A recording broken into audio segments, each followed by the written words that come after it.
Okay, skip on over to example 4, which is on page 8, and they're talking about absolute value. I'm pretty sure most of you guys know what absolute value is, but absolute value is, you need to remember two things. Absolute value is just how far away from the 0 on a number line is the number. Like, so for example, if you have absolute value of -4, you put the -4 over here. How far away is that from the 0?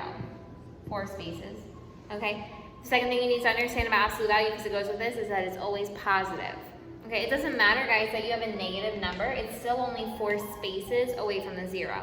So it's the absolute value of it, not the real value of it, okay? So when you see these bars, which I'm sure most of you, all of you guys know, then that means that your answer is going to be positive, always positive, always positive, always positive for inside those bars. So what I'm saying with that is, I have like all these things in my hand, which is dumb, sorry. Okay, what I'm saying is that, by the way, don't write in your books for these little numbers, please, because you have to erase them all, and most of the time you guys don't erase them all, then you're giving the answers to somebody else, so please don't do that, okay? But look, write this in your book or something like that. This is +4, right? And this is +5. Okay, so now what you have a -4, because the negative's on the outside, so I'm coming, well, you just told me it's positive. Yeah, but there's a negative on the outside. So this is +4, but this is negative. So it's -4 minus 2 plus 5. -4 minus 2 is -6. -6 plus 5 is -1. Okay, there's your answer. I don't think any of you guys have trouble with negatives, so just let me know if you do, and I'll do a little call with you to make you feel more comfortable with those. But I think you guys are good to go, okay? Okay, I know you guys are gonna think that in math, I'm just like a big ogre, or just like way too strict, but guys, here's the thing.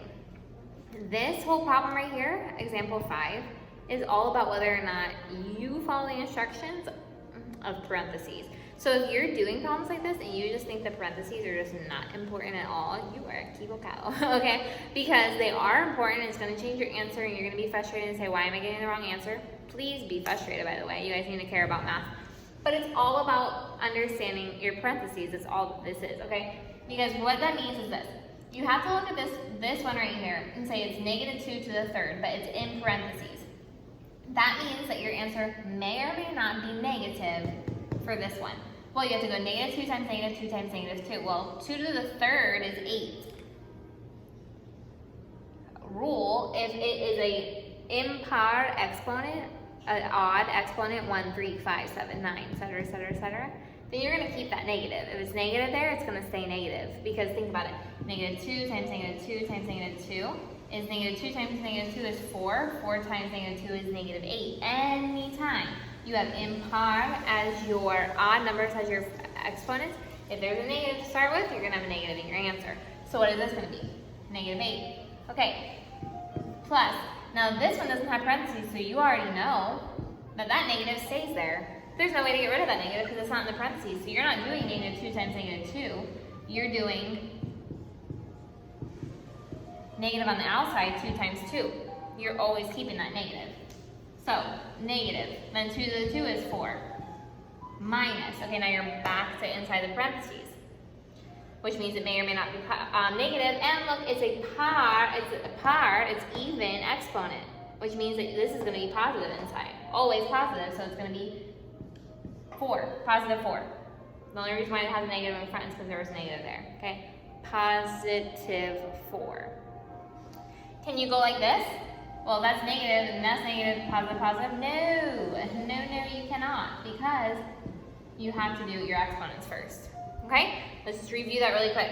It's in the parentheses, but it has an odd exponent, you're gonna keep the negative. Not inside the parentheses, so the negative's on the outside, you're gonna keep the negative. This one is inside the parentheses, but it's a even exponent, you're not gonna keep the negative, okay? So it's gonna be positive. So here you go with the answer, -8 plus -4 is -12. -12 minus 4 is -16. And that is your answer. Okay guys, I know that was a little long, but that's the end of lesson A. Cool thing, there are no practices in lesson A. So you just go for it, okay? In other videos, if there's a practice, stop the video, do the practice, check your answers, then listen to the explanations if you need them. Okay, so let's just review really quick. A circle has how many degrees? 360. A straight line has how many degrees? 180. Perpendicular angle has how many degrees? Or right angle, that's what they call it too. 90 degrees, okay? Just remember those things and that will help you with your angle problems. Like look at number 1. Number 1 is a straight line, which means that those two angles, y and 65, are gonna equal what? They're gonna equal 180, okay? Look at number 2. Those two are perpendicular, so that's gonna add up to equal 90.